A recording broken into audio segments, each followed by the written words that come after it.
And just like that, it is back. Our NBA season preview, which starts December 22nd. Someone who knows what it takes to win a championship, that would be Kendrick Perkins. Perk, great to have you with us for this preview. We're going to be doing the next couple days because obviously next week it all goes down. Preseason has already started.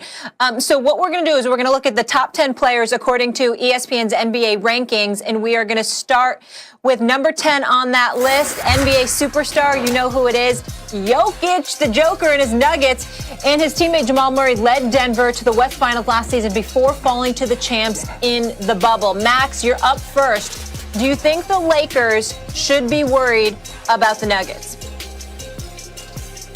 Potentially. Look, Jokic was balling out of control in the playoffs. This dude can get you into your offense as a center. Forget about, his passing ability is absurd at his size. And he was doing things to other bigs where it was like, this dude's on a different level, until he ran into Anthony Davis.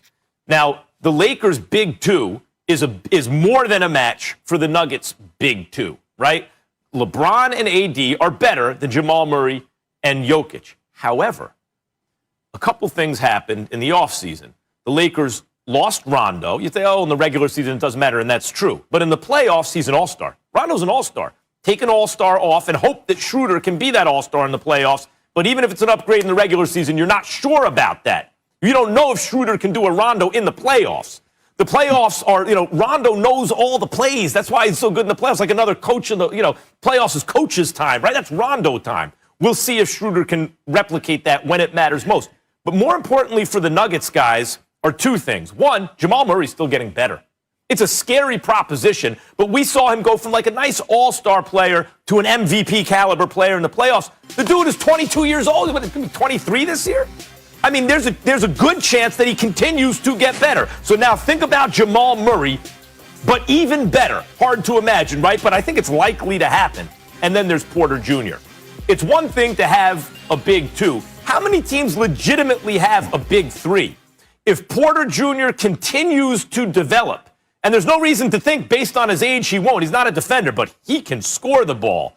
That makes the Nuggets live against anyone, even the Lakers.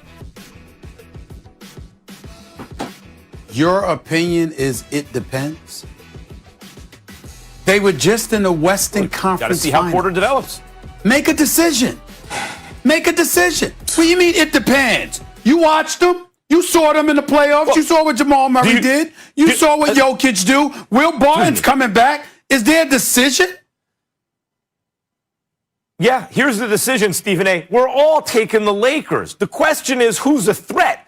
Can they be a threat? Right. The answer is yes. They can threaten the Lakers. Thank you. So the answer is yes. It's They're not a it threat. depends. It's yes. Okay, yes. They're a threat. I don't believe if Porter Jr. doesn't develop, then the answer is no.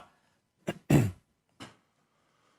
know what, KP? Go ahead. I'm already annoyed with Max. Go ahead, saying, Kendrick. Just go ahead. He all over the place. There are variables. He all over the place. But all over the place. But Max, all over the place. I mean, one place, you simpletons. I didn't. No, but you didn't answer the question. So we listened to you, Max. We heard you. Are the Denver Nuggets a threat to the Lakers in the West? Hell no. Because look, even if the Lakers and the Nuggets were to match up in the playoffs, right? And in the perfect world, Jamal Murray and Jokic play great basketball. Anthony Davis and LeBron James play great basketball, and they wash each other out. Let's talk about the others. And Max, I heard you talk about Michael Porter Jr., right?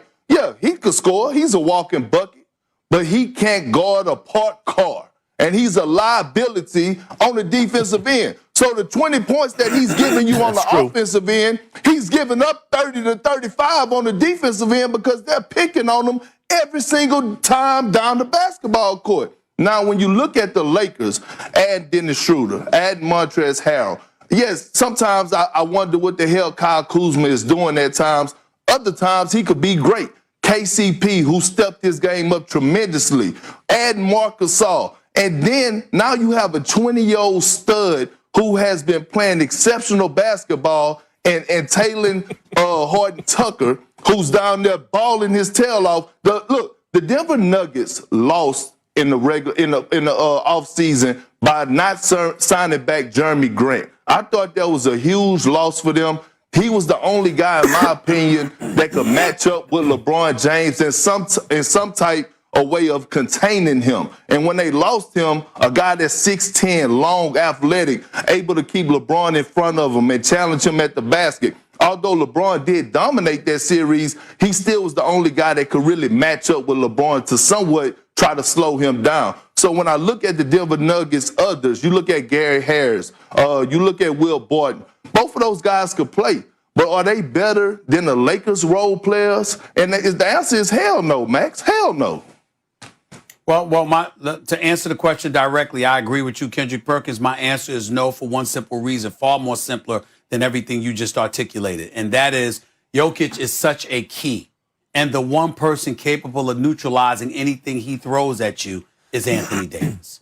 Because Anthony Davis is on the Lakers, that is the nightmare for the Denver Nuggets, who rely so heavily on Jokic. If it was somebody other than just Jamal Murray, even though Barton and all of those brothers could play, if Jokic wasn't that pivotal to their success, I would feel differently. But because he is, that's why I don't consider them the threat, even that the Clippers are.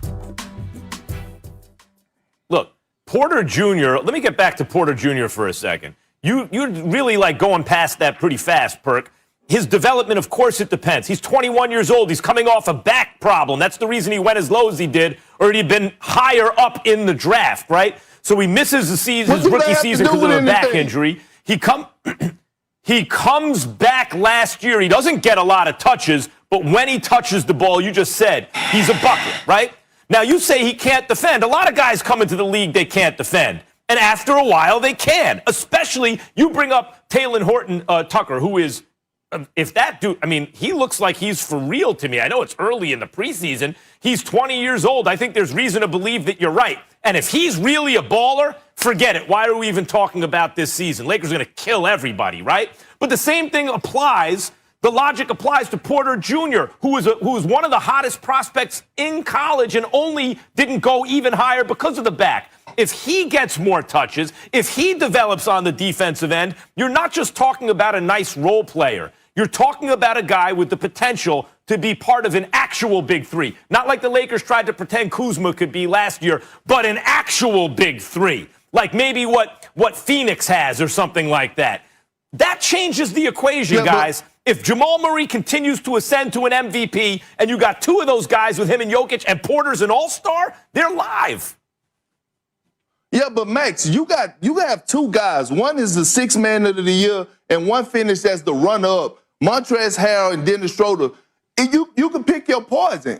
Any given night, either one of those guys are capable of going for 19 to 20 points a night. So that makes up their big three. And when you look at the additions in Wes Matthews, who was another hell of a pickup, we're not even talking about, I don't even know how we failed to mention Alex Caruso, who was a wild card, who could come in and also have big nights. Yep. The impact on the defensive end, coming in, being the engine, being the heart and soul, providing that spark off the bench. And Max, if you watch Taylor Horton Tucker play the game of basketball, it's night and day on the defensive end of what you're watching Michael Porter Jr. His tenacity, the way he's able to get through passing lanes, his grit, his grind. You can't teach that. That don't develop overnight. Either you have it in you or you don't.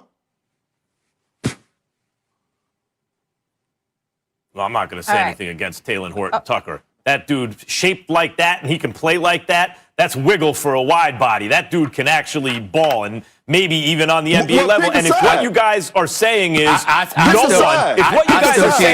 no one can compete with the Lakers, that's fine. We're all picking the Lakers. We're not saying anything. If Porter turns into an all-star, they're live.